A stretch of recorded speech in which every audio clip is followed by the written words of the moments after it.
Tripura sports journalist club সকলে মিলে এখানে একত্রিত হয়েছি। প্রাইজটা হচ্ছে মাননীয় মন্ত্রীর হাতে। ঠিক একইভাবে আমরা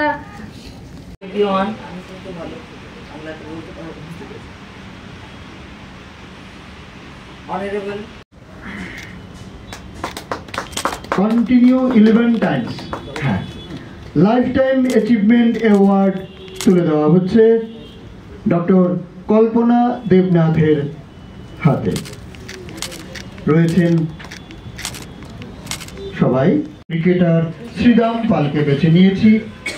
শ্রীদাম পালকেও আমরা স্পোর্টস জার্নালিস্ট ক্লাবের পক্ষ থেকে বর্ষসেরা স্মারক উপহার উত্তরীয় পুষ্পস্তবকে সম্মান জানিয়েছি। আমরা সবাই জানি ওর সাফল্য শুভেচ্ছা কামনা করছি এবং ওর ট্রফি উত্তরীয় এবং গিফট হ্যাম্পার আমরা যে স্মারক সেটা তুলে দিলেন, উত্তরীয় পুষ্পস্তবক সঙ্গে গিফট হ্যাম্পার। আমরা অত্যন্ত আনন্দিত। স্মারক পুষ্পস্তবক উত্তরীয় এবং গিফট হ্যাম্পারে ভূষিত করছেন রাজ্যের পুষ্পস্তবক স্মারক এবং গিফট হ্যাম্পারে সম্মান জানাচ্ছি। তুলে দিচ্ছেন হাতে রাজ্যের যুব বিষয়ক এবং ক্রীড়া দপ্তর। জাস্ট ফেব্রুয়ারির 23 তারিখে ফেডারেশন মিট, মার্চের 23 তারিখে গুয়াহাটিতে নর্থ ইস্ট ওপেন মিট। দুটো আসরে তো এই সরকারের বিভিন্ন ডেভেলপমেন্টের কথাগুলো বলেছেন। তিনি একটা কথা বলেছে যে আমরা সিনথেটিক মাঠ অনেকগুলো হয়েছে, তো ঘাসের মাঠও কিন্তু অনেকগুলো হয়েছে। দাদা আমরা একটা নতুন স্টেডিয়াম বানাচ্ছি শান্তির বাজারে, প্রায় 10 কোটি টাকা, সেখানে ঘাসের মাঠ তৈরি হয়েছে। তার পার্শ্ববর্তী এলাকা জোলাইবাড়িতে সেখানে একটা মিনি গ্যালারি ঘাসের মাঠ তৈরি হচ্ছে। আমাদের একটা ফটিকরায় ঘাসের মাঠ তৈরি হচ্ছে মিনি গ্যালারি সহ। ডলুগাঁও একটা ঘাসের মাঠ তৈরি হচ্ছে মিনি গ্যালারি সহ। আমাদের টিলাবাজার একটা ঘাসের মাঠ তৈরি হচ্ছে মিনি গ্যালারি সহ। তো প্রায় 20খানা মাঠ, আমি সবগুলো নাম নিলাম না, 20খানা মাঠ আমরা ঘাসের মাঠও তৈরি করছি, যেগুলোতে মিনি গ্যালারি থাকবে এবং ঘাসের মাঠ তৈরি হবে। তো ইনফ্রাস্ট্রাকচার যেগুলো বলেছেন, সত্যি এখন আমরা বলতে পারি যে আমাদের রাজ্য উত্তর পূর্বাঞ্চলে ছোট রাজ্যগুলোতে যা যা পরিকাঠামো রয়েছে তার থেকে কোনো অংশ আমাদের কম নয়। আমরা ইতিমধ্যে দুটো আরো ইনডোর হল স্যাংশন দিয়েছি, একটা কৈলাসহর একটা উদয়পুরে ইনডোর হল হবে। ধর্মনগর একটা আন্ডার কনস্ট্রাকশন রয়েছে, সেটা কাজ হচ্ছে।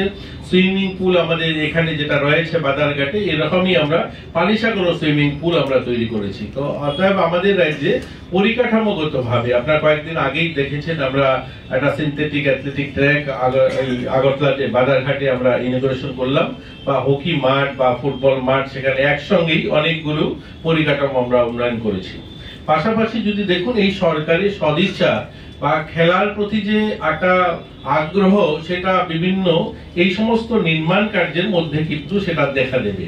এর আগে কোনোদিন কোনো সরকার, সেটা আমি বলতে পারি, যে এই ধরনের ইনিশিয়েটিভ নেয়নি। আপনারা আগরতলার পুরনো লোক, আমি যদিও আগরতলাতে নতুন, এখানে মন্টুদা আছেন, এছাড়াও যারা পুরনো লোক যারা আছেন, অমিতদা আছেন, পুরনো খেলোয়াড় যারা এখানে খেলাধুলার সঙ্গে যুক্ত রয়েছেন, আপনারা বলতে পারবেন না এরকম একটা কোনো ইনসিডেন্ট যে এরকম ভাবনা নিয়ে করেছে। যেমন দেখুন আমরা এবার যখন মাঠ তৈরি করলাম, অ্যাথলেটিক ট্র্যাক যেটা তৈরি হলো, এটা আমরা দেবভক্তি জমাতিয়ার নামে সেটা উৎসর্গিত করলাম ওই মাঠটাকে।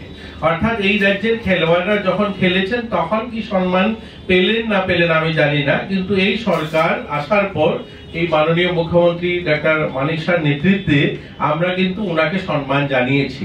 এবং আমরা স্বদেশ প্রিয় নন্দী যিনি, উনার নামে আমরা এখানে যে হকি মাঠটা হয়েছে সেটা উৎসর্গিত করেছি এবং ওনার নামেই কিন্তু নামাঙ্কিত ওই মাঠটা আমরা করেছি। আমরা যুব আবাস তৈরি করেছি আমবাসাতে, সেখানেও যুব আবাস কিন্তু আমরা মধুসূদন সাহার নামে সেই যুব আবাস উৎসর্গিত করেছি। এবং এখানে যেটা বাধারঘাটে ফুটবল মাঠ হয়েছে সেটা প্রতুল ভট্টাচার্যের নামে সেই মাঠটা আমরা করেছি। এছাড়াও এর আগেও যে অ্যাথলেটিক ট্র্যাকটা হয়েছে পানিসাগরে, সেটাও আমরা একজন কোচের নামে দিয়েছি।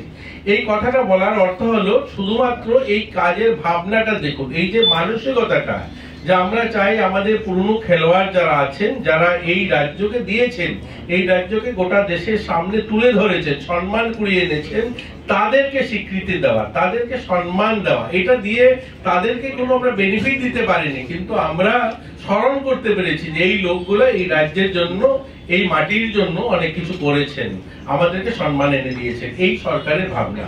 এটা শুধু নয়, আপনি যদি আর্থিক ভাবেও দেখুন, আজ আমি সরকার মহোদয়কে ঠিক এই মুহূর্তে আমাদের মঞ্চে আসীন হয়েছেন